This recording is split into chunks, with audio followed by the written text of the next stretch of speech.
Well, hello everybody, welcome back to episode 74, my last play of Torment Tides of Numenera. I can never say it right, I'm IVATOPIA by the way. And let's get this episode on. Okay, we're having a little chat with Malika, whatever. Between these episodes, I was trying to look up, there's a character called Uma or something. Apparently it was added to the game. I've never come across that character, and it says it's in the first area before you leave, and I haven't left the first area yet, but she's talking about me leaving, so I was like, where is it? And I kept putting in on Google, Uma, location. And all I'm getting is people, oh, I've run into Uma now, and that's, okay, that doesn't tell me where you ran into Uma at.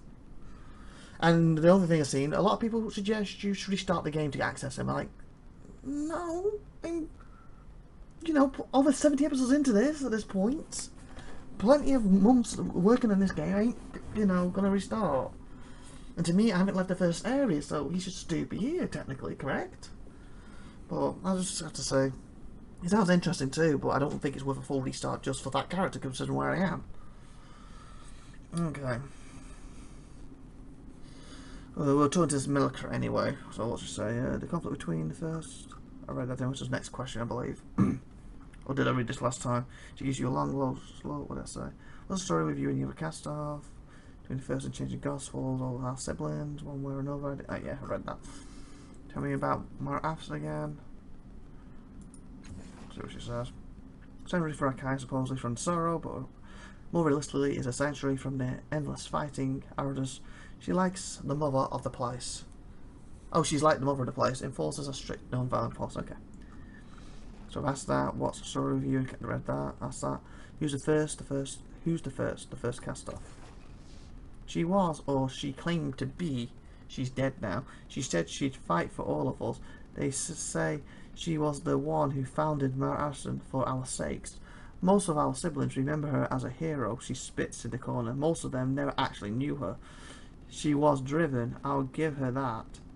Even with her decaying body, with all it hurts and wounds, she found mass to cover herself and the strength not to hurt, and she kept ploughing on. Is there a mask at the start of this game? You know, like like the main cover of it. So that could be that. Can you tell me? Because you don't wear masks. That's not you. I was thinking at first when I was reading it, oh, maybe it's her really, but it says decaying body and stuff. So know about the first again. What can you tell me about the changing guard? Brilliant, charming, and ruthless.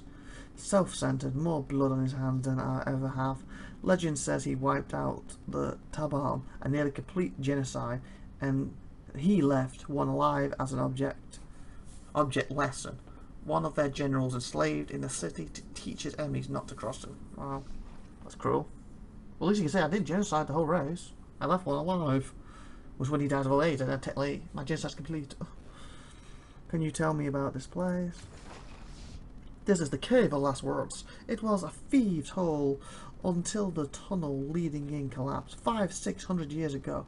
It was where the scum of the city would slip away from the city guard, before there were levies, before the slave families, the truly desperate lawbreakers, fled here when they had no other options. That's the suicide tunnel, she points. The words on the cave walls, those are the final words of people with nothing left to lose, etched into the bedrock of the city, burned in and burned out by the hopeless. A fitting metaphor. She looks at you appraisingly. If you question the worth of your life, these terminal thoughts are instructive. For a long time they helped me hang on. Okay, I guess it means all this stuff. And then there's a little ledge at the end of the tunnel, just in case those words are inspirational. Her crooked grin resurfaces. The view is also quite nice. That's where they jump off, suicide. Like, I'm gonna get out of here. I can't go back to normal life. I'm gonna be killed inside. You know, I'm gonna jump. Can you tell me about the changing god again? Can you tell me about the cave last words again? How did you find this place? I listened to the stories of old thieves. I went to the Bloom and listened to the stories of Chiller. I made friends with the Stitch, and I asked them if they knew about a place like this. Turns out they did. That's so. Ooh, we probably should mention we kind of slaughtered them all and stole their eggs. That could turn out bad. Tell me how you found this place. Would you travel with me? Too many with you already. Don't want to join the Merger. Maybe after you drop them off. I can have you in my group.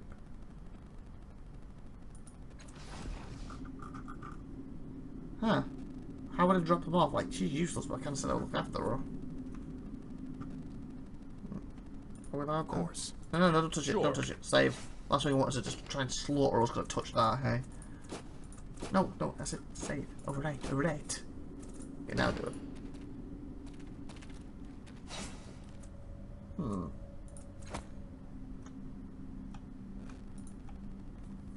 Clay contains smell of cheap wine and spoiled food. A dirty wash basin sits atop a barrel of stagnant water. Okay, I'll click them in a minute. A tunnel once led in this direction, but the ceiling has collapsed. The final words of countless men and women are scrawled upon the stone walls. Some apologize to loved ones, while others rage against an injustice or a slight. A few left only their names.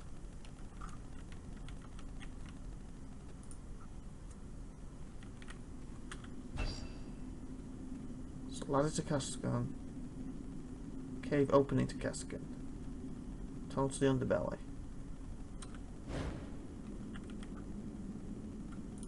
Doing begets learning. So we should be able to use it to come back, shouldn't we? I saved it anyway if I need to reload back in that cave quick. So apparently she can join the group. And she's a killer, so she'd be a lot more useful than the girl. Yeah, okay.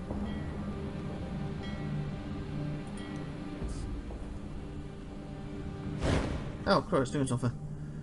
A sheer cliff rises above the ledge. The surface is rough and jagged. There is enough hand. Okay, in a minute. Try in a minute.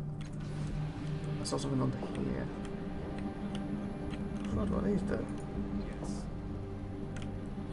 Holy fuck, what is that? Jump off the edge. From the height, you can see everything beyond the city of Sands Cliff. Bluffs and commons extend towards the horizon on either side for at least 50 kilometers. The sea stretches beyond them, perhaps 20 kilometers across this wideness. The water's wide and shallow. Look down. Tides of Stone's cliffs spread out. To your right, a jumble of streets and buildings. To the left is the opening of a dark chasm. Tendrils of flesh cling to the edges like vines. The ocean lies almost 1,000 meters below you. Dark and dangerous. Scavenging and fishing sloops crawl slowly across the surface. The rooftop of a few Cypress homes jut from the cliff. Surface, but mostly it's clear drop from the sea. You realise you're standing in a shallow depression, worn away by more than just weather. The ground and the lip of the ledge are worn smooth from human traffic. Thousands must have come here over the centuries looking at the sea and contemplating their own demise. I don't really want to jump. Climb up this, maybe. We can interact with this. Maybe we'll find this Uma I'm looking for. Oh, crud, got a crud. Who's the best at this? I guess it's useless. Can I drop her off somewhere? 18. Same. Yes. The cliff face is deceptive. Holes that look like they crumble in your hand stay firm, while solid looking protrusions crumble like they were made of sand. With careful planning, you know, you make it all the way to the top.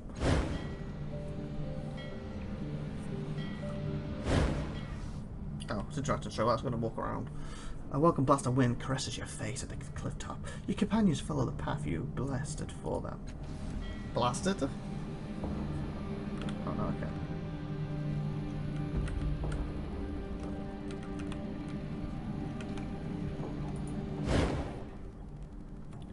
Most of the cliff top is skirted by a dome of energy. When you get close to it, air hums and your hair stands on end. Try to see what's inside the dome. The air sizzles as you get closer, popping across your skin like invisible jumping beetles. When you are within arm's reach, a control interface appears in the air in front of you. It has a glow circle with strange symbols floating at the edge and a vertical bar next to it. When you step back, the interface disappears. Study the interface. Wherever energy forms, the dome is completely, whatever that word is. You can't see anything now.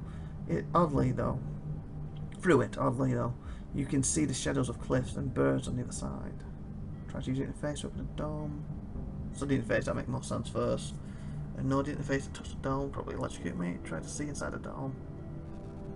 So that last resort, we'll study first.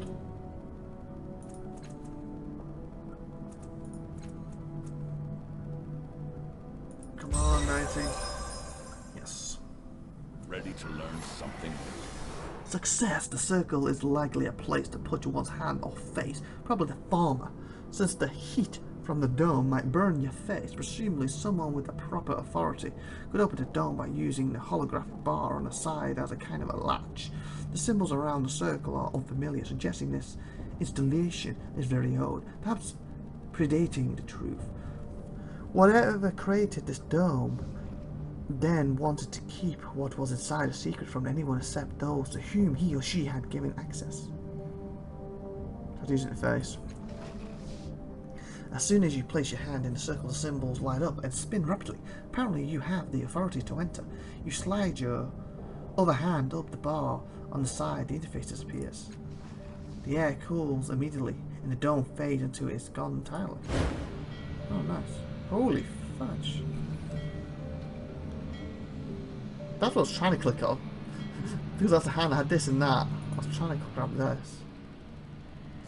He's just watching us. War mass. The dark mass appears to be made of wood. Cool.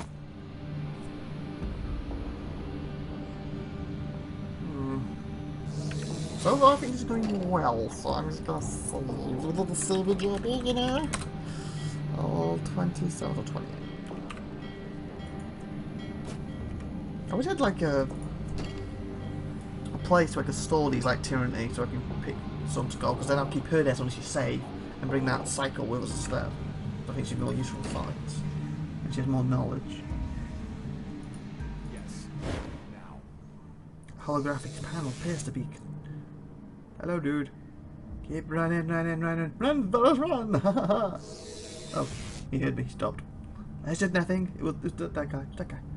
The holographic panel appears to be a control interface. In the center is what looks like a utility map of the Sagar's Cliffs. It's surrounded by a number of symbols you cannot immediately identify. And in the upper right quadrant is some sort of cube within a cube. Strange as the panel is, you can't shake a strong sense of familiarity about it.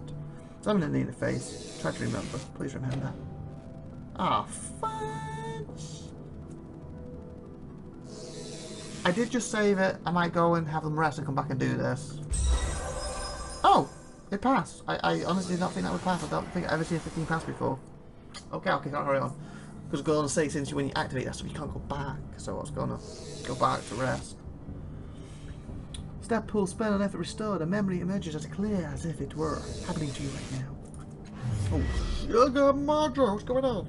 You are at a cracked door at the base of the stairwell. The door squeaks quietly as you ease it open. Your breath catches it in your throat, but the tabat soldiers outside don't notice you.